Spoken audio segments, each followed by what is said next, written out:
Channel medical and nurses. अब आज हम बात करने वाले हैं कम्युनिटी हेल्थ नर्सिंग के ऊपर कि कम्युनिटी हेल्थ नर्सिंग से आपको किस तरीके के क्वेश्चन एग्जाम में आते हैं और आपको क्या क्या पढ़ना चाहिए। तो जो भी लोग चैनल पर नए जुड़े हुए हैं, मैं बता दूं कि complete guide for NHM and CHO आपकी मोस्टली कम्युनिटी हेल्थ पर ही बेस्ड है। जो भी अपकमिंग टाइम में सीएचओ एनएचएम एग्जाम देना चाहते हैं तो आप लोग बुक ऑर्डर कर सकते हैं। लिंक डिस्क्रिप्शन बॉक्स में मिल जाएगी। बुक फ्लिपकार्ट पर भी अवेलेबल है और आप बुक को डायरेक्ट भी ऑर्डर कर सकते हैं। तो बुक में आपको 55 एनएचएम सीएचओ के पेपर हैं जो 2024 दिसंबर तक हुए हैं, उन सबको अपडेट किया गया है।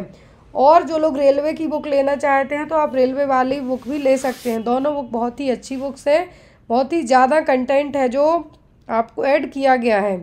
और जो लोग बुक्स नहीं लेना चाहते, यदि आप पीडीएफ लेना चाहते हैं या ग्रुप 5 के लिए तैयारी कर रहे हैं, ग्रुप 5 के लिए आपको पीडीएफ अवेलेबल है, आप उनसे भी पढ़ सकते हैं। आज की क्लास का जो हमारा पहला क्वेश्चन है वो आपको ये रहा, the mode of transmission which has highest chance of infection के लिए, the mode of transmission which has highest chances of infecting the HIV to the patient. तो यहाँ पर आपको सबसे अच्छी बात है आज की क्लास में कि मोस्ट ऑफ द क्वेश्चन आपको हिंदी इंग्लिश दोनों फॉर्मेट पर है। जो ANM या GNM वाले क्लास को ज्वाइन किए हैं, मैं उनको बता दूं कि आपको इसी तरीके से जो ANM की जो बुक आने वाली अपकमिंग में भी 1 वीक के अंदर आ जाएगी, तो उसमें आपको यही है जो फॉर्मेट मिलेगा, हिंदी और इंग्लिश। जो ANM GNM CHO वाले कोई भी उस बुक के लिए पढ़ सकते हैं। तो यहाँ पर जो मोड ऑफ ट्रांसमिशन है, मतलब HIV इन्फेक्शन के लिए, अब यहाँ पे HIV की बात की जा रही है, एड्स की बात की जा रही है। एड्स क्या है? डिसीज़ है, HIV वायरस है। तो HIV पेशेंट के लिए यदि संक्रमण का मतलब कि इन्फेक्शन का ट्रांसमिशन मोड सबसे ज़्यादा जो चांसेस होंगे किससे होंगे, हाईएस्ट चांस की बात की जा रही है। लोएस्ट की बात हो तब आपको जो ऑप्शन है यहाँ पर मैं बता दूँ कि 4 ऑप्शन है, sexual contact, sharing of needles, saliva या ब्लड ट्रांसफ्यूज़न। इन चारों से HIV ट्रांसमिट हो सकता है, बट हाईएस्ट चांस की बात करें हम तो सबसे हाईएस्ट चांस क्या होगा? ब्लड में आपके डायरेक्ट है जो HIV वायरस प्रेजेंट होगा, जो कि यदि ब्लड के थ्रू जाएगा तो सबसे हाईएस्ट वे में जाएगा। सेक्सुअल कांटेक्ट से वाया सीमेन के थ्रू है जो ट्रांसफ़र होगा। लेकिन यदि सलाइवा से हम बात करें तो लीस्ट चांस होंगे, मतलब सबसे कम चांस होंगे। सबसे कम चांस किसके होंगे? HIV ट्रांसमिट होने के, किससे? सलाइवा से। अब जो भी डिसीज़ है, चाहे सेक्सुअली ट्रांसमिटेड डिसीज़ में गोनोरिया हो या क्लेमाइडिया हो, तो जो STD डिसीज़ है, एड्स है, HIV है, इसमें आपको लीस्ट और हाईएस्ट चांसेस ज़रूर पूछे जाते हैं। यदि लीस्ट चांस पूछे तो क्या होता है? सलाइवा। हाईएस्ट की बात करें हम तो ब्लड से क्या होगा? डायरेक्ट है जो आपकी बॉडी में फ्लो होगा, जो ब्लड आपकी बॉडी में यदि इंट्रोड्यूस किया है जिसमें HIV वायरस है, तो आपकी बॉडी में उसको मल्टीप्लाई होने में ज़्यादा टाइम नहीं लगेगा। तो यहाँ पर सबसे हाईएस्ट चांस क्या होगा? ब्लड ट्रांसफ्यूज़न का। HIV एड्स के आपको एग्ज़ाम में प्रोग्राम आ सकते हैं। HIV के लिए एड्स डे आप कब मनाते हैं, कौन इसके लिए डिसाइड करता है, IRTC जो क्लिनिक है उस पर क्या होगा, या जो अपकमिंग यदि हम बात करें, लास्ट टाइम में त्रिपुरा की न्यूज़ बहुत ज़्यादा आई थी HIV केस को लेके। उस टाइम में क्या था, निडल शेयरिंग के कारण बच्चों ने, जो कॉलेज स्टूडेंट्स थे, वहाँ पे उन्होंने क्या किया, जो ड्रग्स वगैरह ली, तो वो ड्रग्स जनरली IV रूट के थ्रू ही इंजेक्ट की जाती हैं। सेम सिरिंज से ली तो बहुत सारे 500 से ज़्यादा बच्चे क्या हो गए थे? HIV पॉजिटिव पाए गए थे। तो यहाँ पर इस तरीके से क्वेश्चन आपको आ सकते हैं, या आपको ये भी आ सकता है कि हाईएस्ट HIV केसेस किस स्टेट में है इंडिया के। नेक्स्ट है यहाँ पर, the following is not a behavioural determinants of health. तो बिहेवियरल डिटर्मिनेंट्स कौन से नहीं हैं? Smoking, diet, socio economic condition या फिर फिजिकल एक्टिविटी लेवल। कौन सा है जो आपका बिहेवियरल डिटर्मिनेंट्स की कैटेगरी में नहीं आएगा? बिहेवियरल में क्या आता है? आपका जो बिहेवियर है, आपका खान पान है, कैसे आप रहते हैं, वो सब चीज़ें यहाँ पे ऐड हो जाएंगी। क्या है? सभी चीज़ें आपकी यहाँ पे ऐड हो जाएंगी। तो यहाँ पर बिहेवियर में आपका स्मोकिंग फैक्टर भी होगा, डाइट होगा, सेक्सुअल एक्टिविटी होगी, फिजिकल एक्टिविटीज़ होंगी, ये सब चीज़ें क्या रहेंगी? इंक्लूडेड होंगी। लेकिन सोशियो इकोनॉमिक कंडीशन आपकी इसमें नहीं आएगी। क्या है? सोशियो इकोनॉमिक कंडीशन आपकी बिहेवियरल डिटर्मिनेंट्स में शामिल नहीं होगी। अगला क्वेश्चन है, which is the name of the tele consultation helpline related to mental health. Mental health के रिगार्डिंग है जो ऑल इंडिया में टेली कंसल्टेशन सुविधा है जो प्रोवाइड करवाई गई है गवर्नमेंट के द्वारा। तो अब यहाँ पर ये टेली कंसल्टेशन सेवा कौन सी है? ऑप्शन में है यहाँ पर आपको टेली मानस, मानस हेल्थ, मनोरोग या फिर मानसिक हेल्प। ये क्वेश्चन त्रिपुरा एएनएम में 15 दिसंबर 2024 के एग्ज़ाम में आया था। तो जो टेली कंसल्टेशन मतलब आपको एक टोल फ्री नंबर दिया जाएगा जिस नंबर पे कॉल करके यदि आप मेंटली डिस्टर्ब हैं, परेशान हैं, एंजाइटी है, कुछ भी आपको प्रॉब्लम है, तो जो मेंटल हेल्थ प्रोफेशनल होंगे वो आपकी हेल्प करेंगे, आपको गाइड करेंगे। तो जो यहाँ पर टेली कंसल्टेशन हेल्पलाइन है वो क्या है? वो टेली मानस। क्या है वो टेली मानस, जो कि गवर्नमेंट के द्वारा किया गया एक छोटा सा प्रोग्राम टाइप है जिसमें टोल फ्री नंबर दिया गया है। नंबर क्या है? 14416 या फिर 1800891441, जो कि 20 से ज़्यादा लैंग्वेज में सपोर्ट करेगा, 20 लैंग्वेज में सपोर्ट करेगा, जिसमें जो भी पर्सन फ़ोन लगाता है वो और जो मेंटल हेल्थ प्रोफेशनल होगा वो आपको हेल्प करेगा, गाइड करेगा। अगला क्वेश्चन है यहाँ पर, विच of the following is not an intervention of 666 strategy of anaemia मुक्त भारत। एनीमिया मुक्त भारत की जो 666 स्ट्रेटजी है उसमें क्या नहीं है? नीति है जो 6x6x6, तो उसमें क्या इंक्लूडेड नहीं है एनीमिया मुक्त भारत की? Deworming, food fortification, blood transfusion in anaemic mothers, delayed cord clamping. तो जो एनीमिया मुक्त भारत है इसके बेनिफिशियर्स ग्रुप अलग अलग हैं, लेकिन यहाँ पर ब्लड ट्रांसफ्यूज़न है जो इसका जो पर्पस नहीं है, इसकी स्ट्रेटजी में नहीं आएगा। डिवॉर्मिंग हो, फूड फोर्टिफिकेशन हो। तो सबसे पहले आप जानिए कि एनीमिया मुक्त भारत है जो गवर्नमेंट ऑफ इंडिया के द्वारा चलाया गया प्रोग्राम है, जिसमें जो 6 है वो क्या है? जो बेनिफिशियर्स हैं, 6 बेनिफिशियर्स हैं यहाँ पर मेनली, वो कौन से हैं? Children 6 to 59 month of age, children 5 से 9 साल तक की उम्र के, एडोलेसेंट गर्ल्स 10 से 19 साल तक की, वुमेन जो कि रिप्रोडक्टिव एज में 20 से 24 साल तक की उम्र की, प्रेग्नेंट लेडीज़ और लैक्टेटिंग मदर 6 महीने की जो 0 to 6 मंथ तक एक्सक्लूसिव ब्रेस्ट फीडिंग मदर हैं वो। तो यहाँ पर क्या है? 666 स्ट्रेटजी एनीमिया मुक्त भारत की।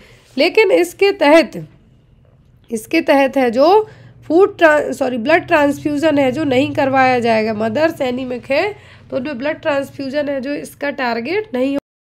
बेनिफिशियल्स ग्रुप हैं 666 कैटेगरी का मतलब है कि जो 6 बेनिफिशियल्स ग्रुप हैं, चिल्ड्रन जिनकी उम्र 6 महीने से लेके 59 मंथ तक की हो, बच्चे 5 साल से लेके 9 साल तक की उम्र के, एडोलेसेंट 10 से 19 साल तक के जो एज पर WHO किशोरावस्था है 10 से 19 साल तक की एज को कंसीडर किया जाता है, रिप्रोडक्टिव एज वाली फीमेल जो 20 से 24 साल की उम्र की हो, प्रेग्नेंट लेडीज़, लैक्टेटिंग मदर जो कि एक्सक्लूसिव ब्रेस्ट फीडिंग मतलब 6 मंथ तक के लिए कंटिन्यू ब्रेस्ट फीड कराती हैं।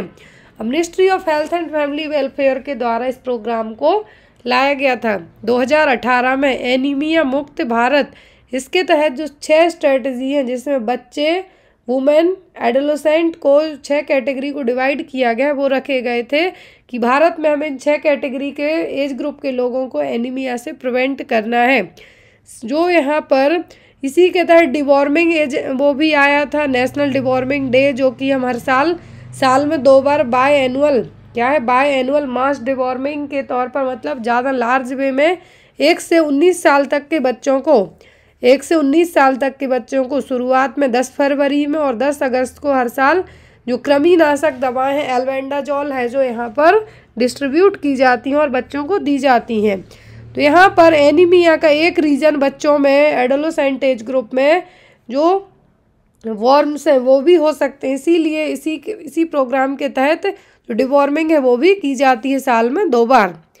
अगला क्वेश्चन है यहाँ पे, WHO mental health action plan was launched in the year. तो वर्ल्ड हेल्थ ऑर्गेनाइजेशन ने, आपको पता है मेंटल हेल्थ एक्ट कब आया था, मेंटल हेल्थ डे हम कब मनाते हैं, क्या है मेंटल हेल्थ जो एक्ट है, क्या है मेंटल हेल्थ एक्ट कब आया था 2017 में, मेंटल हेल्थ केयर एक्ट 7 अप्रैल 2017 में आया था। अब यहाँ पर क्या है 7 अप्रैल 2017 में आया था एक्ट। अब यहाँ पर मेंटल हेल्थ एक्शन प्लान है, मेंटल हेल्थ एक्शन प्लान कब आया था, ऑप्शन में है यहाँ पर 2014, 2015, 2013 या फिर 2012 में। तो जो मेंटल हेल्थ एक्शन प्लान है ये एक्चुअल में आया था 2013 में, क्या है 2013 में comprehensive mental health action plan है जो लाया गया था। तो इसके जो 4 ऑब्जेक्ट थे, मेंटल हेल्थ केयर जो एक्ट है, सॉरी यहाँ पर क्या है एक्शन प्लान है, MHAP के नाम से भी इसको जाना जाता है, क्या है MHAP, लेकिन लॉन्च कब हुआ 2013 में। इसके तहत 4 ऑब्जेक्ट रखे गए थे, to provide comprehensive care, to implement strategy for promotion of mental health, to strengthening the mental health. तो यहाँ पर 4 चीज़ें हैं जो इंक्लूड की गई थी, जो WHO की 66वीं वर्ल्ड हेल्थ असेंबली थी 2013 में, उसी के तहत इसको लाया गया था। याद रखें WHO ने इस प्लान को क्या किया था, इनिशिएट किया था, स्टार्ट करवाया था।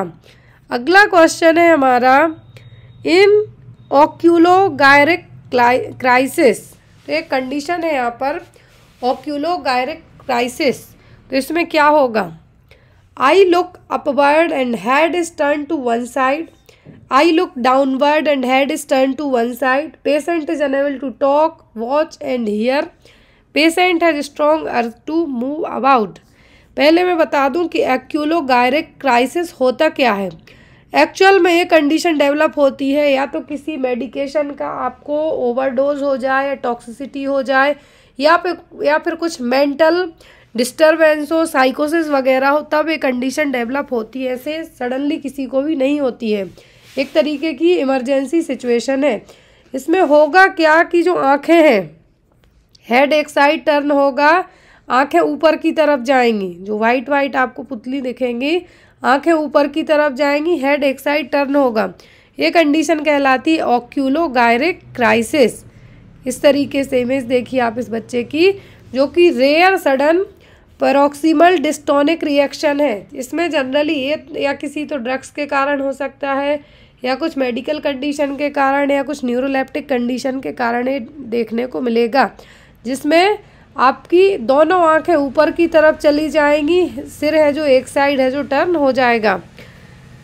नेक्स्ट वन इज भारतीय परिवार नियोजन संघ का गठन किस वर्ष किया गया था, in which year was the Indian family planning association. यहाँ पर प्रोग्राम नहीं पूछा है, फैमिली हेल्थ प्रोग्राम, जो भारत पहला देश है जिसने फैमिली हेल्थ प्रोग्राम लॉन्च किया था। यहाँ पे पूछा गया है आपको कि इंडियन फैमिली प्लानिंग एसोसिएशन की स्थापना कब की गई थी, 1949 में, 1978 में, 1962 में कि 1993 में। तो जो भारतीय परिवार नियोजन संघ का गठन ये किया गया था 1949 में, 1949 में, किसमें 1949 और 1949 में। अगला क्वेश्चन है what is the percentage of burn of head and neck in rule of 9। यदि गर्दन और सिर जल जाता है तो रूल ऑफ 9 के हिसाब से कितने परसेंटेज पे इसको काउंट किया जाएगा, 1%, 36%, 18% या फिर 9% में, कितने परसेंट में काउंट होगा यदि हेड और नेक बर्न हो जाती है तब। रूल ऑफ 9 के हिसाब से 1% हमेशा याद रखना, पेरिनियल एरिया को, जेनाइटल एरिया को कंसीडर किया जाता है।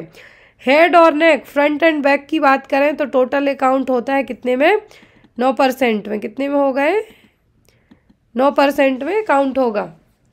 लेकिन यहाँ पर हम बात करें चेस्ट में, चेस्ट और अपर बैक क्या है, यदि हम बात की जाए चेस्ट की, चेस्ट अपर, चेस्ट का एरिया और अपर बैक मतलब बैक साइड का भी एरिया, तो ये काउंट होगा 9 ईच में, फ्रंट 9 बैक 9। आर्म 9 होगा, दोनों आर्म से यदि पूछें तो है जो कितना हो जाएगा 18 हो जाएगा। एब्डोमेन और लोअर बैक मतलब 9%, अपर 9 लोअर 9। जेनाइटल एरिया 1% होता है, लेग के लिए 9% होगा। फ्रंट बैक की बात करें हम तो 18 मतलब 9 फ्रंट 9 बैक तो कितना हो गया 18। एक लेग में 18, दूसरे में 18। यदि दोनों लेग का पूछें तो 36। फ्रंट की बात करें तब अलग बताएं, बैक में बोल रहे हैं तो अलग बताएं। तो ये क्या है, रूल ऑफ 9। अगला क्वेश्चन है what is the recommended daily doses of folic acid और pregnant women to prevent neural tube defect in the fetus. तो जो फीटस है उसको यदि आप न्यूरल ट्यूब डिफेक्ट से बचाना चाहते हैं तो फॉलिक एसिड का कितना डोज लेने के लिए कहा जाएगा।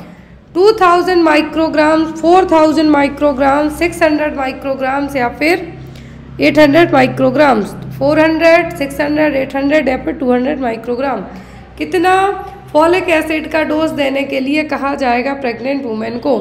पहली चीज़, folic acid as soon as possible पता चले प्रेगनेंसी कंसीव की है आप फॉलिक एसिड लेना स्टार्ट कर दें। इसका रीज़न ये है कि सबसे पहले बच्चे की जो न्यूरल ट्यूब बनती है, क्या है, सबसे पहले जो बच्चे की न्यूरल ट्यूब बनती है उसके डेवलपमेंट में फॉलिक एसिड की ज़रूरत बहुत ज़्यादा होती है। उसी की कमी को पूरा करने के लिए आपकी बॉडी में ऑलरेडी फॉलिक एसिड है, लेकिन उतना नहीं जितना जब जो न्यूरल ट्यूब बनती है बच्चे की उसको ज़रूरत है, इसीलिए बाहर से दिया जाता है। और प्रेगनेंसी में न्यूरल ट्यूब डिफेक्ट को प्रिवेंट करने के लिए 400 माइक्रोग्राम्स और 400 mcg डेली फॉलिक एसिड लेने की सलाह दी जाती है और रिकमेंड किया जाता है, ताकि जो बच्चा यूट्रस में है उसको फॉलिक एसिड से न्यूरल ट्यूब डिफेक्ट से बचाया जा सके। लेकिन यदि आपको एक और दिमाग में क्वेश्चन में आता है कि यदि आपने थर्ड ट्राइमेस्टर से फॉलिक एसिड लिया तो क्या ये हेल्पफुल रहेगा। ये आपको हेल्पफुल रहेगा एनीमिया के लिए। किसके लिए? एनीमिया के लिए आयरन और फॉलिक एसिड हेल्पफुल रहेगा। लेकिन बच्चे के लिए, जो बच्चे की न्यूरल ट्यूब के लिए ज़रूरी है, या आप थर्ड ट्राइमेस्टर में लेंगे तो उसके लिए हेल्पफुल नहीं होगा, क्योंकि बच्चे की न्यूरल ट्यूब तुरंत ही बनती है। सबसे पहले जो डेवलपमेंट होता है किसका होता है? न्यूरल ट्यूब का होगा। और न्यूरल ट्यूब के लिए ही एक एंटी स्कैनिंग की जाती है, जो कि 11वें से 14वें वीक में की जाती है। इसका भी मैंने एक शॉर्ट वीडियो अपलोड किया है, तो प्लीज़ जाके चेक कीजिए। न्यूरल ट्यूब डिफेक्ट का पता कैसे चलता है? तो वो चलता है अल्फा फीटोप्रोटीन के लेवल से। किससे? जो एनटीडी न्यूरल ट्यूब डिफेक्ट है यहाँ पर, वो अल्फा फीटोप्रोटीन का लेवल जब ज़्यादा होता है, क्या है? अल्फा फीटोप्रोटीन यदि इसका लेवल क्या है? इंक्रीज्ड है, मतलब बच्चे को न्यूरल ट्यूब डिफेक्ट है, कम है तो डाउन सिंड्रोम है, नॉर्मल है तो कुछ नहीं है। तो ये सभी चीज़ें आपकी बेसिकली किस में आती हैं? यदि बच्चे का एज सून एज जो एंटी स्कैन आप करवाते हैं। एक और आप यहाँ पे देखिए, एक टर्म और आपको आना चाहिए जिसको हम बोलते हैं नचल ट्रांसलेसेंसी स्कैनिंग। क्या है? नचल ट्रांसलेसेंसी स्कैनिंग। अभी किया कब जाता है? 8 to 14 वीक्स के ड्यूरेशन में, जब आपके 13 वीक या फिर आप यहाँ पे ये भी कह सकते हैं 13 वीक्स एंड 6 डेज, ये भी आप यहाँ पे इस तरीके से भी काउंट कर सकते हैं। यदि ये चीज़ यहाँ पर है, दैट मीन्स आपको इस टाइम पे एंटी स्कैनिंग कराना है। और इस एंटी स्कैनिंग से आप डाउन सिंड्रोम का पता करने के साथ साथ बच्चे को कुछ क्रोमोसोमल एब्नॉर्मलिटीज डेवलप तो नहीं हो रही, वो सब भी यहाँ पे आपका आ जाएगा। क्लियर? नेक्स्ट क्वेश्चन है आपका, which of the following vaccine is recommended for pregnant women to protect both the mother and the newborn from influenza. तो कौन सी वैक्सीन है बच्चे को प्रिवेंट करेगी इन्फ्लुएंजा से? माँ और नवजात शिशु दोनों को इन्फ्लुएंजा से बचाने के लिए गर्भवती महिलाओं में निम्नलिखित में से कौन सा टीका लगाने की सिफारिश की जाती है?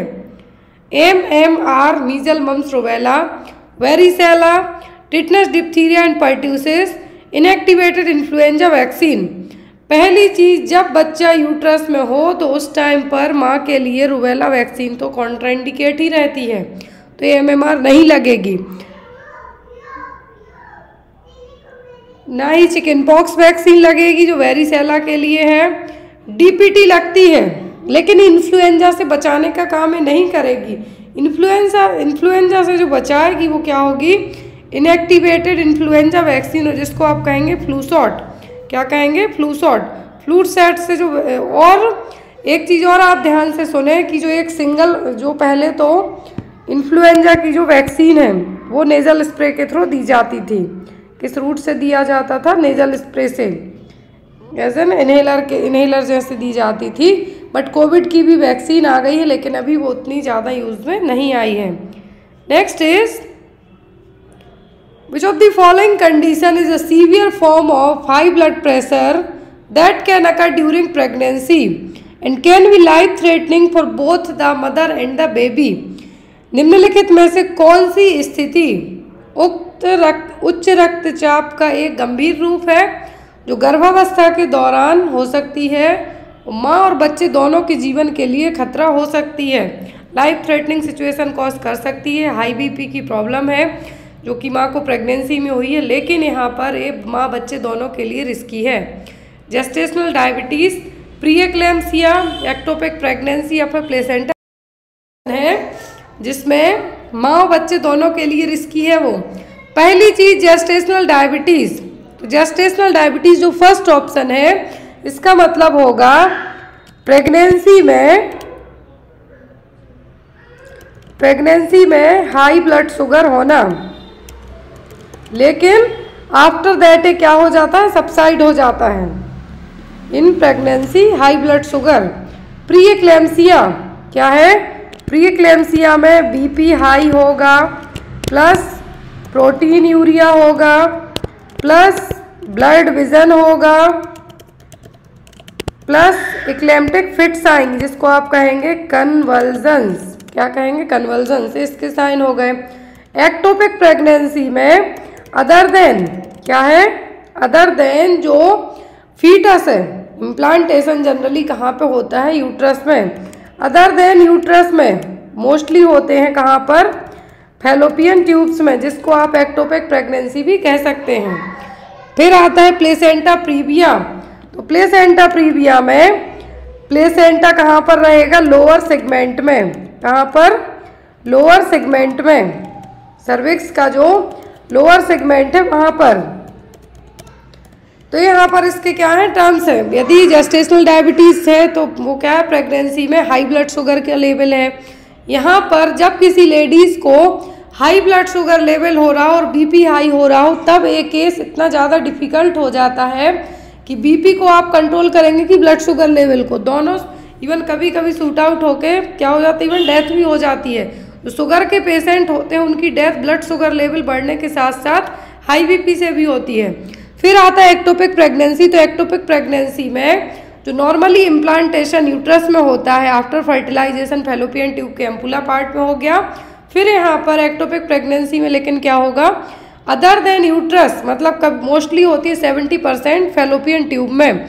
कभी कभी सर्विक्स के यहाँ पे भी इम्प्लांटेशन हो जाता है, कभी कभी एम्पुला के यहाँ पे भी हो जाएगा। तो ये सब क्या है, एक्टोपिक प्रेगनेंसी। प्लेसेंटा प्रीविया में जनरली यूट्रस का जो अपर पार्ट है वहाँ पर क्या रहेगा, प्लेसेंटा अटैच होता है। लेकिन जब ये सर्विक्स का, यूट्रस का जो लोअर पार्ट है जिसको आप सर्विक्स कहते हैं, तो जिसको लोअर सेगमेंट भी कह सकते हैं, यहाँ पे प्लेसेंटा आके क्या करेगा, पूरा सर्वाइकल उसको कवर कर जाएगा, तो वो प्लेसेंटा प्रीविया। अब यहाँ पे क्वेश्चन में कहा है कि हाई BP है प्रेगनेंसी में जो कि माँ बच्चे दोनों के लिए रिस्की है, तो वो हाई BP यहाँ पर होगा प्री इक्लेम्सिया। क्या होगा, प्री इक्लेम्सिया। और यहाँ पर प्री इक्लेम्सिया में, sorry for that, pre eclampsia में कन्वल्जन्स नहीं आते हैं, ये आपके आते हैं इक्लेम्सिया में। कब, इक्लेम्सिया में। तो यहाँ पर इक्लेम्सिया में आपको कन्वल्जन्स आना स्टार्ट हो जाते हैं, लेकिन यहाँ पर प्री इक्लेम्सिया में कन्वल्जन्स नहीं आते। सभी चीज़ें सेम रहेंगी, ओनली कन्वल्जन्स को छोड़कर, जिसको आप इक्लेम्टिक फिट्स भी कह सकते हैं। और ये सबसे ज़्यादा हाई रिस्क प्रेगनेंसी में कंसीडर की जाती है। इवन जेस्टेशनल डायबिटीज से भी ज़्यादा। Next is what is the recommended position for sleeping during pregnancy to reduce the risk of stillbirth. मृत शिशु के जन्म के जोखिम को करने के लिए गर्भावस्था के दौरान सोने की अनुशंसित स्थिति क्या है? तो माँ को सोने के लिए सलाह दी जाती है। कौन सी सलाह दी जाती है? प्रेगनेंसी में यदि स्टिल बर्थ को क्या करना है, प्रिवेंट करना है, तो यहाँ पर कौन सी पोजीशन में सोने की सलाह दी जाती है? तो यहाँ पर कहा जाता है कि ऑप्शन में left side, right side, on the back या फिर ऑन द स्टमक। तो स्टमक के बल तो आप नहीं सो सकते क्योंकि बच्चे पे प्रेशर पड़ेगा, ना ही सीधा स्ट्रेट सो सकते हैं, ऐसे में बच्चे को प्रॉपर ऑक्सीजन सप्लाई नहीं हो सकती है, ना ही राइट साइड सो सकते। आपको जो एडवाइस किया जाता है वो होती है यहाँ पर क्या, लेफ्ट साइडेड। लेफ्ट साइडेड इसलिए कहा जाता है कि जो बच्चे का एक तरीके से हमें कह सकते हैं बेबी के लिए प्रॉपर तरीके से लेफ्ट साइड में सोएंगे, स्पेस रहेगा। दूसरी चीज़ हाइपोटेंशन से भी प्रिवेंट कर सकते हैं माँ के लिए आप। तीसरी चीज़ यहाँ पर जब भी कोई प्रेगनेंसी में आप जनरली फोर्थ मंथ की प्रेगनेंसी तक पहुँचते हैं, जब डॉक्टर एडवाइस करते हैं कि आप कैसे सोएं, लेफ्ट साइड सोएं। ज़्यादा लेग पेन होता है तो दो पैरों के बीच में एक पिलो लगा के सोएं। वो इसलिए कहा जाता है आपको कि सर्कुलेशन इम्प्रूव होगा। दूसरी चीज़ जो बच्चे को हार्ट टू द प्लेसेंटा, जो बच्चे को पूरे न्यूट्रिएंट्स की सप्लाई होनी है प्लेसेंटा के थ्रू बच्चे के हार्ट के लिए, वो सब लेफ्ट साइड में ज़्यादा बेटर तरीके से हो पाएंगी। तो यहाँ पर ये सभी चीज़ें क्यों की जाती हैं, ताकि आप लेफ्ट साइड सोएं। और यदि यहाँ पर राइट साइड की बात करें तो राइट साइड में सोने में आपको सो सकते हैं, लेकिन यहाँ पर स्टिल बर्थ होने का रिस्क ज़्यादा रहेगा। दूसरी चीज़ फीटल ग्रोथ नहीं हो पाएगी, फीटल ग्रोथ नहीं होगी, बच्चा लो बर्थ वेट पैदा होगा। तो इन सभी चीज़ों को प्रिवेंट करने के लिए तो यहाँ पर क्या है आपका answer, on the left side. Next is what is the reason behind to given stool softener after vaginal delivery of women. तो डिलीवरी के बाद क्या है, डिलीवरी के बाद किसी भी लेडीज को स्टूल सॉफ्टनर दिए जा रहे हैं, तो ये क्यों दिए जा रहे हैं? To prevent the bleeding, to prevent from straining, it recover episiotomy tears या फिर इट कॉन्ट्रैक्ट द यूट्रस। तो स्टूल सॉफ्टनर जिसको लैक्टोलियोस भी आप कह सकते हैं, ये वेजाइनल डिलीवरी के बाद क्यों दिए जाते हैं? पहली चीज़, डिलीवरी के बाद किसी भी लेडीज़ में डिहाइड्रेशन हो जाता है, कॉन्स्टिपेशन होना नॉर्मल सी बात है। अब उस कॉन्स्टिपेशन को आप कम करने के लिए यहाँ पर स्टूल सॉफ्टनर दे रहे हैं, उस कॉन्स्टिपेशन को रिलीव करने के लिए स्टूल सॉफ्टनर दे रहे हैं। और ऑप्शन में है to prevent the bleeding, it prevents from straining, it recovers episiotomy tears या फिर इट कॉन्ट्रैक्ट्स द यूट्रस। तो यूट्रस को कॉन्ट्रैक्ट करने के लिए आप ऑक्सीटोसिन देंगे, प्रोस्टाग्लैंडिन दे सकते हैं, ये सभी चीज़ें देंगे। ब्लीडिंग को प्रिवेंट करने के लिए आप अदर मेडिकेशन देंगे। एपिजियोटोमी इससे रिकवर नहीं होगा। हाँ, यहाँ पर आपकी स्ट्रेनिंग से आप ज़रूर प्रिवेंट कर सकते हैं। स्ट्रेनिंग से क्यों? कॉन्स्टिपेशन यदि आपको होगा, एपिजियोटोमी में आपका क्या होगा, पेरिनियल टीयरिंग, जो यहाँ पर वेजाइना है, क्या है, वेजाइना, और जो एनल स्पिंचर है यहाँ पर क्या है, कट लगाया जाता है। लेकिन यदि कॉन्स्टिपेशन का केस होगा, एपिजियोटोमी हुई है या फिर वेजाइनल डिलीवरी हुई है, तो क्या होगी, बहुत ज़्यादा स्ट्रेनिंग होगी। क्या होगी? स्ट्रेनिंग होगी। लेकिन यदि आप स्टूल सॉफ्टनर या फिर लैक्टोलोज या फिर कोई भी ऐसी मेडिकेशन देंगे जिससे स्टूल सॉफ्ट आएंगे, जिसको आप स्टूल सॉफ्टनर लैक्टोलोज के नाम से भी याद रख सकते हैं, तो वो सब यदि आप यहाँ पे देते हैं तो क्या होगा, एपिजियोटोमी के जो इवन टीयरिंग भी है, उसकी टीयरिंग है, उसको रिलीफ रहेगा एक तरीके से, पेन कम होगा। पेन कैसे कम होगा?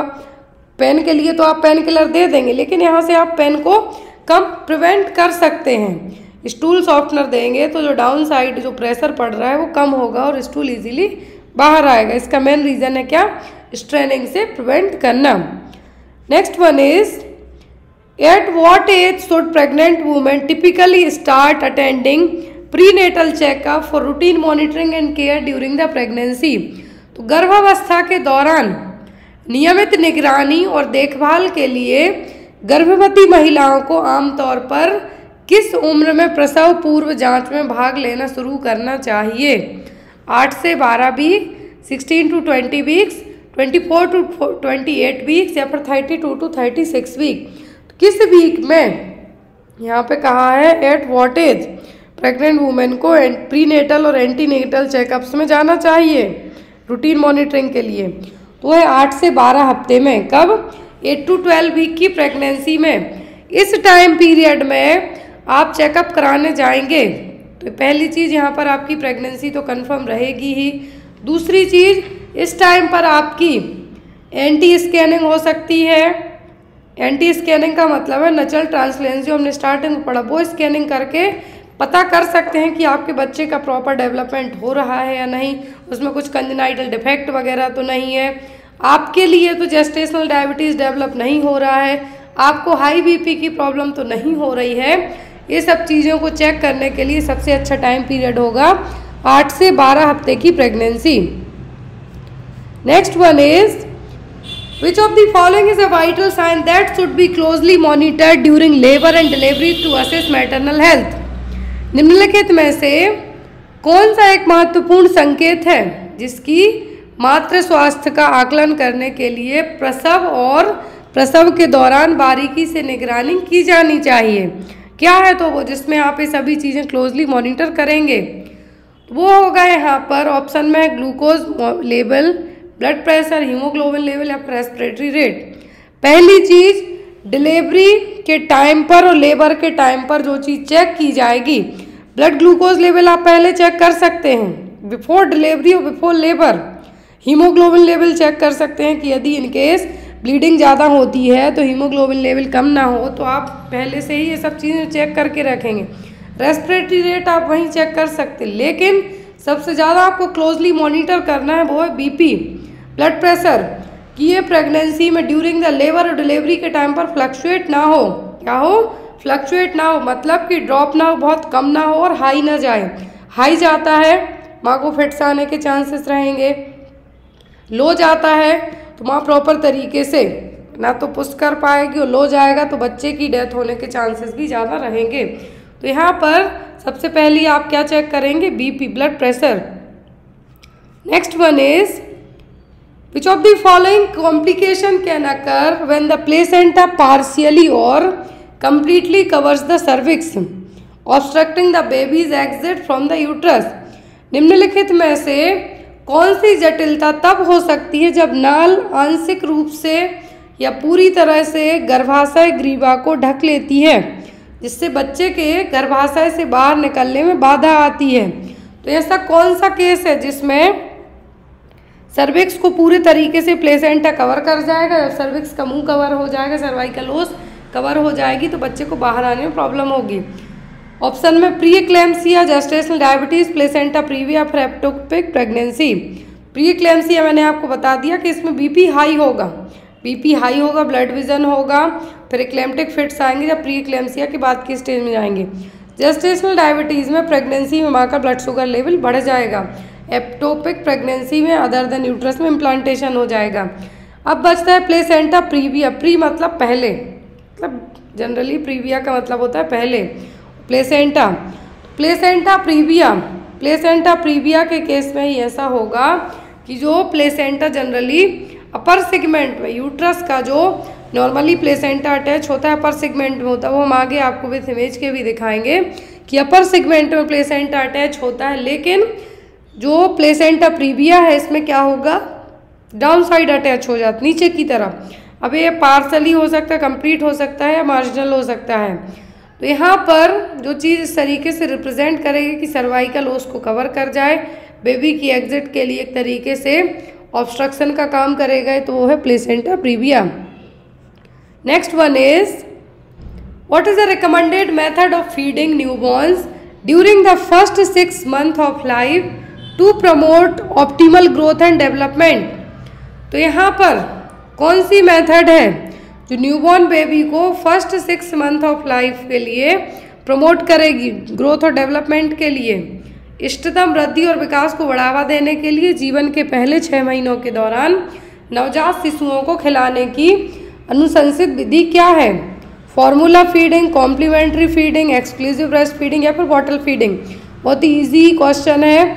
वो है कि पहले 6 महीने तक की बात की जा रही है, जिसमें बच्चे की ग्रोथ डेवलपमेंट भी अच्छी होगी, तो वो होगा ओनली एक्सक्लूसिव ब्रेस्ट फीडिंग। इस मतलब एक्सक्लूसिव ब्रेस्ट फीडिंग का मतलब होता है ओनली ब्रेस्ट मिल्क। क्या है? ओनली ब्रेस्ट मिल्क, इसके अलावा कुछ भी नहीं। कॉम्प्लीमेंट्री फीडिंग का मतलब है 6 मंथ का जब बच्चा हो जाए, after 6 month of as,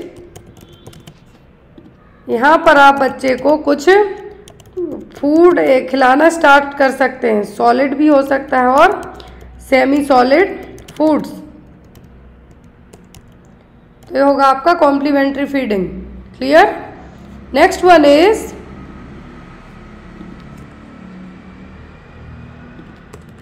which of the following is a chronic condition characterized by high blood sugar level in pregnant women who have not previously been diagnosed with diabetes।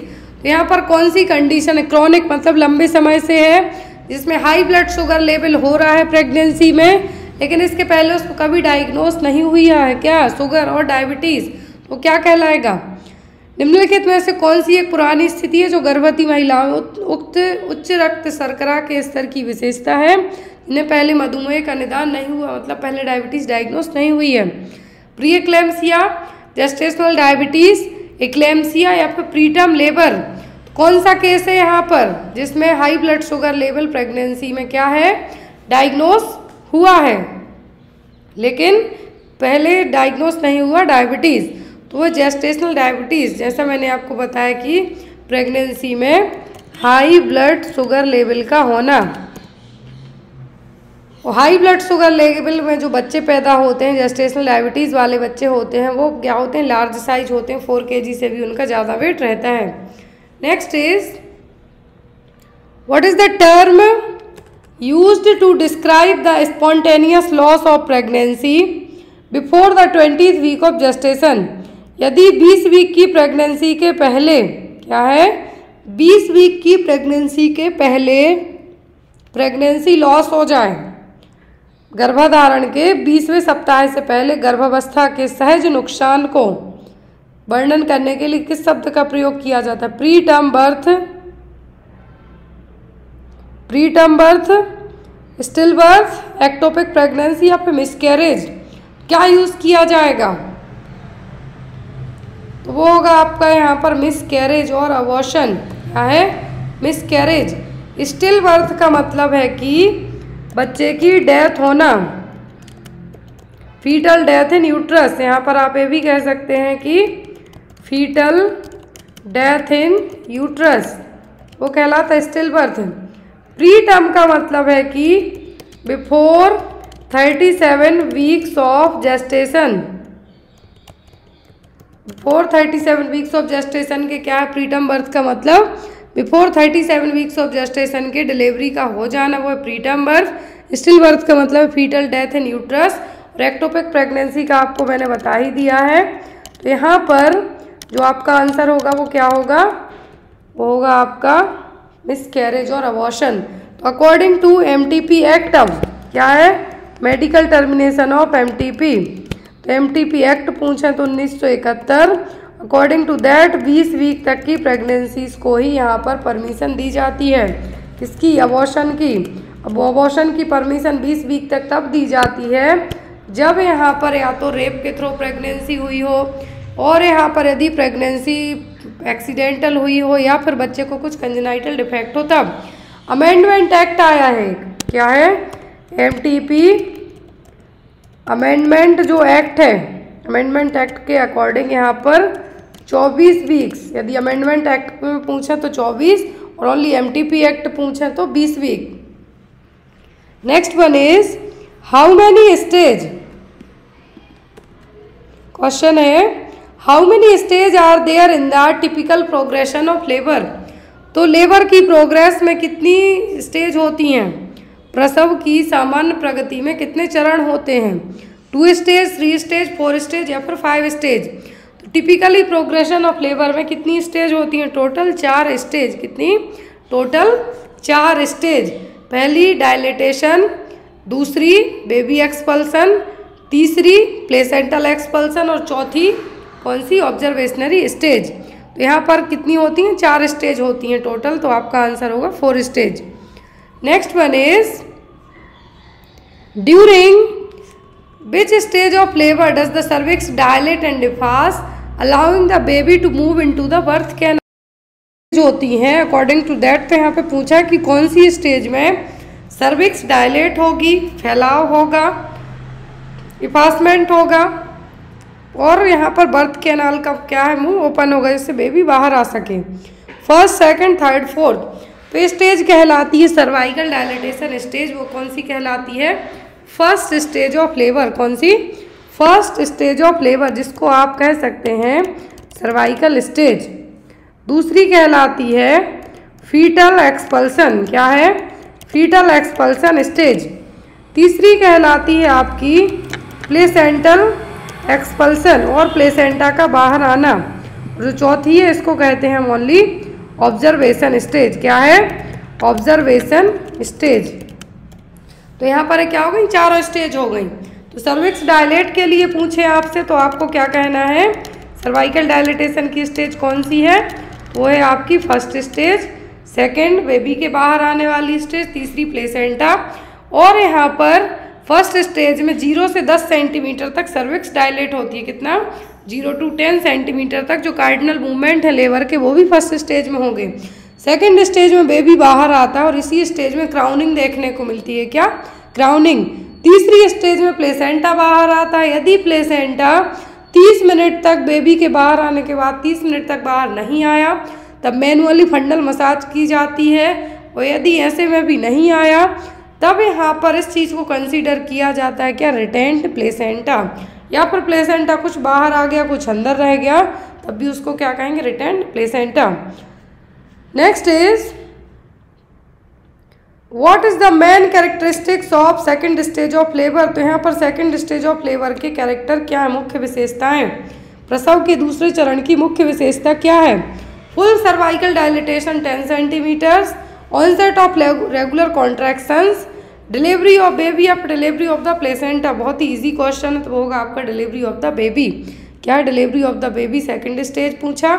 इसका third पूछते तो कहते delivery of placenta, full dilatation first, onset of regular contraction, ये भी आपके first stage में ही आएंगे। और ये ट्रू लेबर पेन के साइन है। Next is which stage of labour involve the delivery of placenta in membrane. तो कौन सी स्टेज में लेबर की, कौन सी स्टेज में क्या होगा, यहाँ पर प्लेसेंटा और मेम्ब्रेन दोनों की डिलीवरी होगी। फर्स्ट, सेकंड, थर्ड, फोर्थ, तो ये होगा तीसरी स्टेज में। कब, तीसरी स्टेज में प्लेसेंटल एक्सपल्सन के, क्या है, प्लेसेंटल एक्सपल्सन के यहाँ पर साइन पूछे जाते हैं। क्या है, साइन पूछे जाते हैं कि क्या देखने को मिले। ये जो क्लासिकल साइन होता है ब्लड बहुत ज़्यादा फास्ट, जो गस ऑफ वेजाइनल ब्लड, मतलब वेजाइना के यहाँ पे बहुत ज़्यादा ब्लड आ जाएगा। दूसरी चीज़, यूट्रस है जो ऊपर की तरफ जाएगी और एक ग्लोबुलर शेप में हो जाएगी। कौन सी, ग्लोबुलर शेप में। Umbilical cord lengthening outside the vagina. तीसरा है यहाँ पर कि जब आप लोअर सेगमेंट को क्या करेंगे, प्रेस करेंगे यूट्रस के, तब भी कॉर्ड रिट्रैक्ट नहीं होगी। तो ये सब किसके क्लासिकल साइन है, प्लेसेंटल सेपरेशन और एक्सपल्सन के।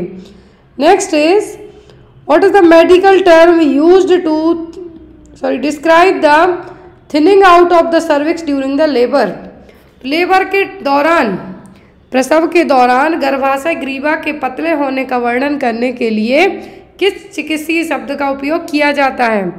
Thinning out of the cervix during the labour, thinning out of the cervix क्या टर्म यूज करेंगे, cervical effacement, cervical dilatation, cervical presentation या फिर सर्वाइकल एंगेजमेंट। तो यहाँ पर thinning out of the cervix ये टर्म कहलाता है सर्वाइकल इफासमेंट। क्या है, सर्वाइकल इफासमेंट मतलब बच्चे का जब हेड एंगेज्ड होता है उसके बाद धीरे धीरे फैलाव देखने को मिलेगा, किसमें, सर्विक्स में।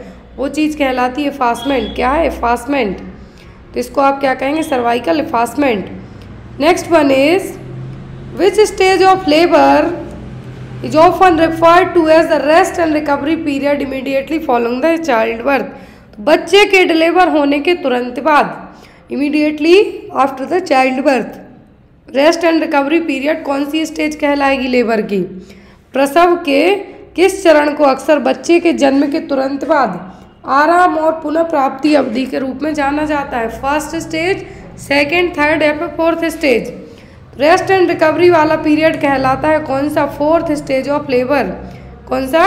चौथी स्टेज है जो लेबर की, वो कहलाएगी, जिसको आप ऑब्जर्वेशनरी स्टेज और रेस्ट एंड रिकवरी पीरियड के नाम से भी जान सकते हैं।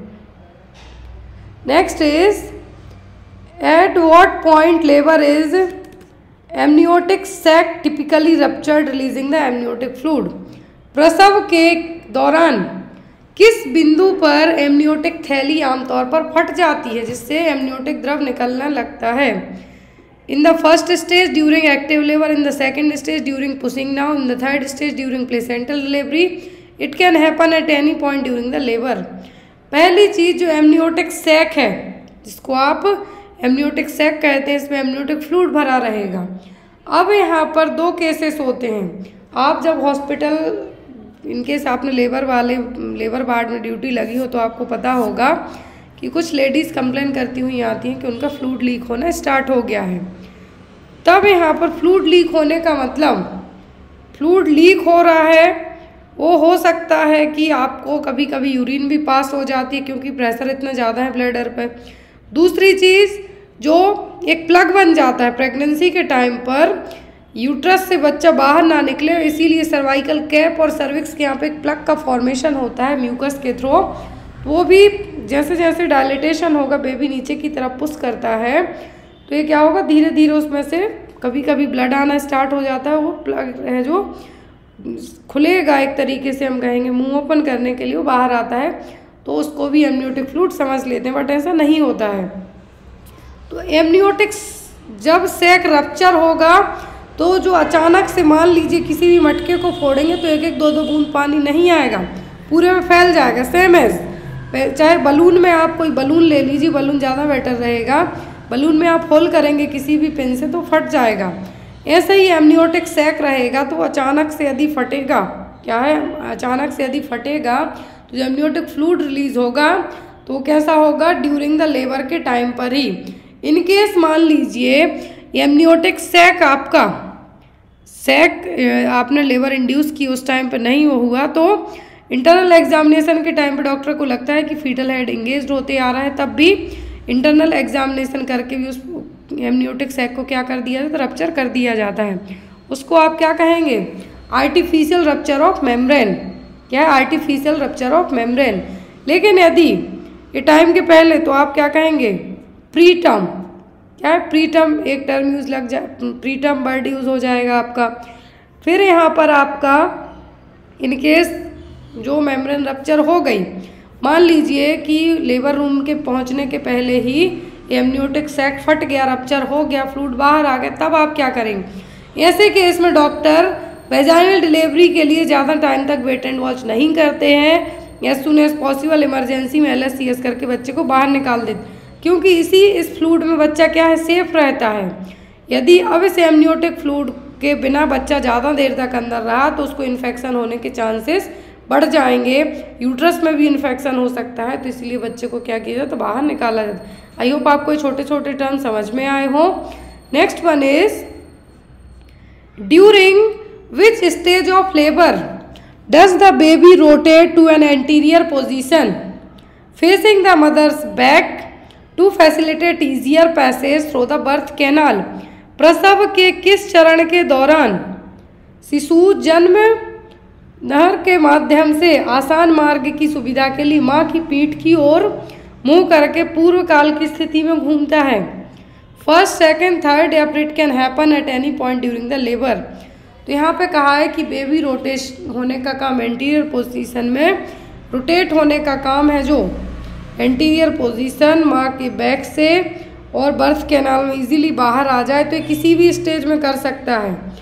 ये चीज़ जनरली होती तो टाइम के पहले ही है, टाइम के पहले मतलब फर्स्ट स्टेज के पहले ही, लेकिन कुछ बहुत सारे केसेस में ये देखने को मिला है कि बच्चा इवन बाहर जो फर्स्ट स्टेज भी हो जाती है, जब बाहर निकाला तो उस टाइम पे भी रोटेशन कर जाता है। तो इसीलिए आप यहाँ पे कह सकते हैं it can happen at any point during the labour. Next is what is the average duration of first stage of labour for the first time mother? यदि कोई माँ पहली बार माँ बन रही है, प्रीमी पैरा है, तो उसमें लेबर का जो फर्स्ट स्टेज है कितना टाइम लगेगा? 1 से 2 घंटे, 6 से 8 घंटे, 12 से 14 घंटे या फिर 18 से 20 घंटे। तो ये ड्यूरेशन प्रीमी पैरा में आप मान सकते हैं 12 to 14 आवर तक। कितना? 12 से 14 घंटे पहली स्टेज। दूसरी स्टेज कंसीडर की जाती है जनरली कितनी? दूसरी स्टेज है जो 15 या 20 मिनट की होती है बच्चे के बाहर आने की। तीसरी मैक्सिमम कंसीडर की जाती है 30 मिनट की। कितना? 30 मिनट की। लेकिन इसमें भी प्लेसेंटा जब नहीं आता है तब आप इसको क्या कहते हैं? Retained placenta. फंडल और मैनुअल मसाज करके प्लेसेंटा को फिर बाहर निकालेंगे। Next is which stage of labour is marked by strong contraction that help push the baby through the birth canal and and with the babies birth? प्रसव के किस चरण को मजबूत संकुचन द्वारा चिन्हित किया जाता है जो बच्चे को बर्थ कैनाल के माध्यम से धकेलने में मदद करता है और बच्चे के जन्म के साथ समाप्त होता है? तो कौन सी स्टेज? फर्स्ट, सेकंड, थर्ड या फिर फोर्थ? क्वेश्चन ध्यान से देखें। स्ट्रॉन्ग कॉन्ट्रैक्शन के साथ स्टार्ट होगा, पुश किया जाएगा, लेकिन इसका एंड होगा बर्थ के बाद, बच्चे के जन्म के बाद। तो वो कहलाएगी सेकंड स्टेज। कौन सी? Second stage of labour. First में डायलेटेशन हो जाएगा, लेकिन यदि कंटिन्यूअस कॉन्ट्रैक्शन नहीं आएंगे तो बच्चा नीचे की तरफ पुश डाउन होकर बाहर नहीं आ पाएगा। तो क्या है यहाँ पर? Second stage of labour. Next is placenta previa is condition where the placenta is located. तो प्लेसेंटा प्रीविया ऐसी कंडीशन है जिसमें प्लेसेंटा कहाँ पर होगा? On the anterior uterine wall, on the posterior uterine wall, in the upper segment of uterus, in the lower segment of uterus, partially or completely covering the cervix। तो यहाँ पर कौन सी कंडीशन है जिसमें प्लेसेंटा प्रीविया कंसीडर होगा? जब यहाँ पर प्लेसेंटा लोअर सेगमेंट में अटैच हो जाए, पार्शियली भी और कंप्लीटली, जो कि सर्विक्स को कवर कर जाए, तो वो कहलाएगा आपका क्या? Placenta previa. कौन सा? Placenta previa. Next is most common symptom of placenta previa. तो प्लेसेंटा प्रीविया के कॉमन सिम्टम क्या हैं? Severe abdominal pain, vaginal bleeding usually painless, severe headache and visual disturbances या फिर decreased fetal movement. Placenta previa के जो common symptoms हैं उनमें से एक होता है classical vaginal bleeding but without the pain, मतलब पेनलेस। पेनलेस वेजाइनल ब्लीडिंग भी कह सकते हैं। तो होगी यहाँ पर आपकी क्या? Vaginal bleeding usually painless. पता ही नहीं चलेगा, दर्द नहीं हो रहा, ब्लीडिंग हो रही है। और ये होती है कब? मोस्ट ऑफ दी केसेस में प्लेसेंटा प्रीविया देखने को मिलता है। एंटीपार्टम हेमरेज का जो रीज़न होता है वो यही है। Next is placenta previa is usually diagnose through. तो यहाँ पर प्लेसेंटा प्रीविया को पता कैसे करेंगे कि है या नहीं? Maternal blood pressure monitoring, fetal heart rate monitoring, physical examination and ultrasound या फिर एमनियोसेंथेसिस। तो कैसे डायग्नोस होगा प्लेसेंटा प्रीविया?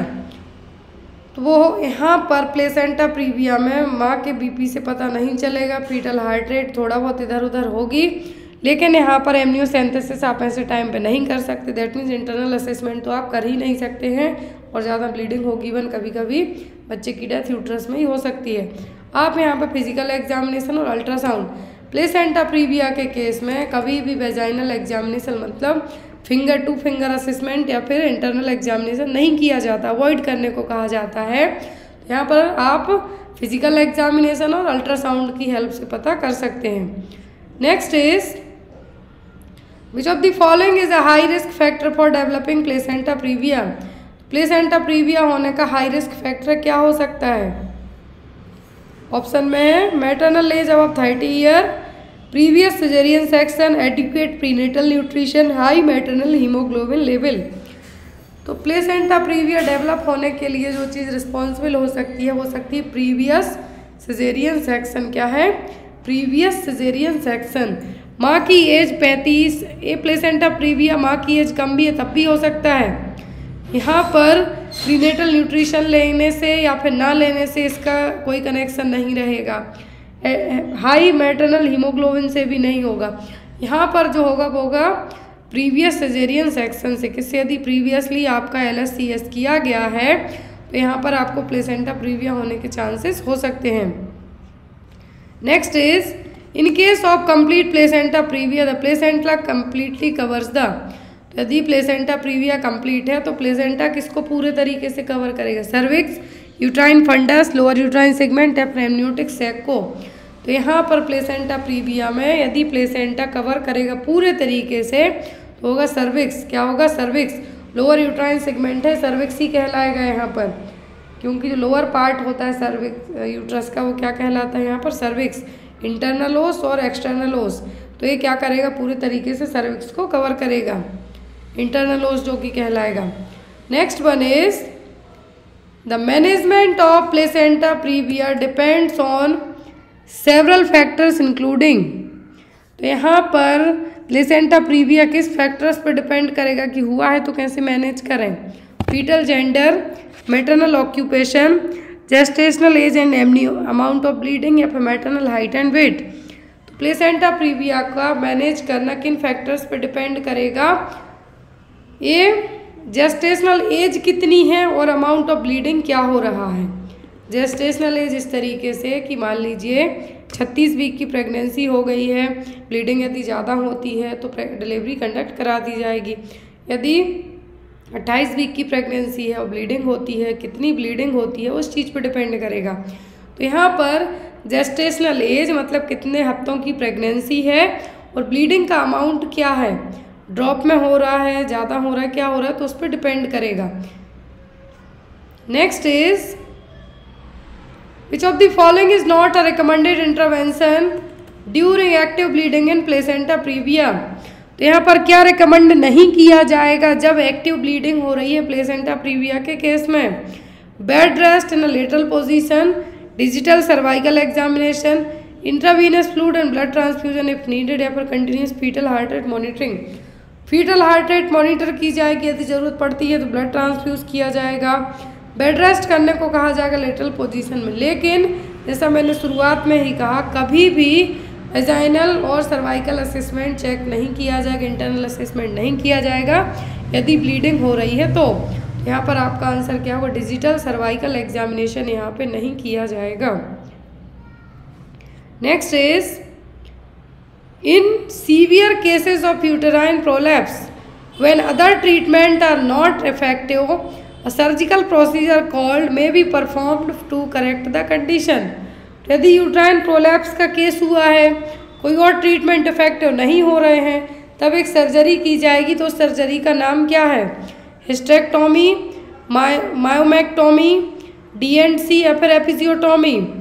तो यूट्राइन प्रोलैप्स में कौन सी सर्जरी की जाएगी यदि दवाइयों के थ्रू और अदर ट्रीटमेंट से ठीक नहीं हो रहा है? तो डायलिटेशन एंड क्यूरेटेज किया जाता है जब या तो अबॉर्शन के रिटेंड बिट्स रह गए हों, या फिर अबॉर्शन करने के लिए, या फिर डायग्नोस करने के लिए कि कुछ यूट्रस में कैंसर की ग्रोथ तो नहीं हो रही है, टिश्यूज निकालने के लिए। एपिजियोटोमी डिलीवरी के टाइम पे सेकंड स्टेज में किया जाता है जब क्राउनिंग होती है, ताकि बच्चे का हेड यदि साइज बड़ी है तो इजीली बाहर ला सकें बिना टीयरिंग के। फिर यहाँ पर बचता है हिस्टेरेक्टोमी। क्या है हिस्टेरेक्टोमी? जिसमें पूरा यूट्रस ही बाहर निकाल दिया जाएगा। जो यूट्रस आपका रहेगा तो इसमें 3-4 टाइप का होता है। Hysterectomy removes the uterus and may also remove the cervix, ovary, tubes, lymph nodes and upper vagina radically. तो यहाँ पर जो हिस्टेरेक्टोमी यदि की जाती है तो इसमें कभी कभी क्या किया जाएगा? पार्शियल यदि की जाएगी तो ओनली यूट्रस बस निकाली जाएगी। क्लियर? पार्शियल किया जाएगा तो यूट्रस बस रिमूव की जाएगी। यहाँ पर आपकी ओवरी बच जाएंगी, फैलोपियन ट्यूब बच जाएंगी। लेकिन यदि कम्प्लीटली किया जाएगा तो यहाँ पर सभी चीज़ें अबव वेजाइना जो कुछ भी है सब कट कर दिया जाएगा। बाइलेटरल किया जाता है तो कभी कभी एक साइड की ओवरी को बचा दिया जाता है, फैलोपियन ट्यूब एक साइड की बच जाएगी। तो यहाँ पर क्या है? हिस्टेरेक्टोमी मतलब रिमूवल ऑफ द यूट्रस। पर in cases of major placenta previa with significant bleeding and fetal compromises, the most appropriate mode of delivery is usually। तो यहाँ पर देखिए मेजर प्लेसेंटा प्रीविया है जिसमें ब्लीडिंग हो रही है और फीटल कंप्रोमाइज मतलब फीटल को एक तरीके से हमें कह सकते हैं कि अंदर बाहर निकालना एज एन इमरजेंसी में ज़रूरी है, तब आप मोड ऑफ डिलीवरी कौन सी अपनाएंगे? Induction of labour, vaginal delivery, forceps assisted delivery या फिर इमरजेंसी सिजेरियन सेक्शन। तो इंडक्शन ऑफ लेबर ऐसे केस में आप नहीं अपना सकते। क्यों? ऑलरेडी ब्लीडिंग हो रही है और प्लेसेंटा डाउन साइड है, पूरे तरीके से सर्विक्स को कवर करके रखे है, तो कैसे यहाँ पर न कॉन्ट्रैक्शन प्रॉपर आएंगे, ब्लीडिंग होती रहेगी ना, यहाँ पर डायलेटेशन होगा, बच्चा अंदर ही यूट्रस में डेथ हो जाएगा, मर जाएगा। वेजाइनल डिलीवरी हो सकती है लेकिन यदि पार्शियली होगा, लेकिन यहाँ पर कहा है मेजर प्लेसेंटा प्रीविया मतलब फुल ग्रेड है, तो सर्वाइकल उसको कंप्लीट किए हैं, तो बेबी का जो हेड प्रेशर लगाएगा, यूट्रस में कॉन्ट्रैक्शन आएंगे, वो यहाँ पे पॉसिबल नहीं और आप इतना वेट नहीं कर सकते हैं, ना ही फोर्सेप्स असिस्टेड डिलीवरी करवाई जा पाएगी क्योंकि यहाँ पर ऑलरेडी प्लेसेंटा डाउन साइड है, पूरा कवर करके रखा है सर्विक्स के मुंह को, तो वो होगी यहाँ पर इमरजेंसी सिजेरियन सेक्शन। क्या है? Emergency caesarean section. इमरजेंसी में LSCS करके बच्चे को एज सून एज पॉसिबल होगा बाहर निकाला जाएगा। Next one is after delivery the placenta is typically examined for sign of. तो डिलीवरी के बाद प्लेसेंटा को किस चीज़ के लिए चेक किया जाएगा? एनीमिया, इन्फेक्शन, मैटरनल हाइपरटेंशन या फिर फीटल डिस्ट्रेस। तो बच्चा यदि बाहर आ गया है तो प्लेसेंटा को किस चीज़ के लिए चेक किया जाएगा? वो होगा इन्फेक्शन। और इस इन्फेक्शन से पता चलेगा यदि मान लीजिए यूट्रस में कुछ इन्फेक्शन तो डेवलप नहीं हो रहा था, तो वो सब चीज़ें आपके प्लेसेंटा को एग्जामिनेशन करके पता चल सकती हैं। Next one is placenta previa can be associated with which of the following complication for the baby. तो प्लेसेंटा प्रीविया के कारण कौन से कॉम्प्लिकेशन हो सकते हैं, वो भी बच्चे के लिए, बेबी के लिए? Premature birth, club foot, congenital heart defect या फिर मैक्रोसोमिया। तो प्लेसेंटा प्रीविया के केस में मैक्रोसोमिया तो नहीं हो पाएगा कि लार्ज हेड साइज हो जाए बच्चे की, बड़ा बच्चा पैदा हो जाए, ये जेस्टेशनल डायबिटीज़ में होगा। प्लेसेंटा प्रीविया में तो टर्म प्रेगनेंसी तक ही पहुंच जाए, वही बहुत बड़ी बात है। तो यहाँ पर प्लेसेंटा प्रीविया में जो सबसे ज़्यादा डेवलप्ड कॉम्प्लिकेशन होगा वो होगा प्रीमेच्योर बर्थ, मतलब कि समय से पहले डिलीवरी का करवाना। क्या है? समय से पहले डिलीवरी का करवाना, ये प्रीमेच्योर बर्थ कहलाएगा। कभी कभी 28-30 वीक तक की प्रेगनेंसी में मान लीजिए प्लेसेंटा प्रीविया हो गया, ब्लीडिंग बहुत ज़्यादा हो रही है, ऐसे केस में भी बच्चे को बाहर निकाल के ICU में, NICU में रख दिया जाता है ताकि बच्चा बाहर डेवलप हो जाए।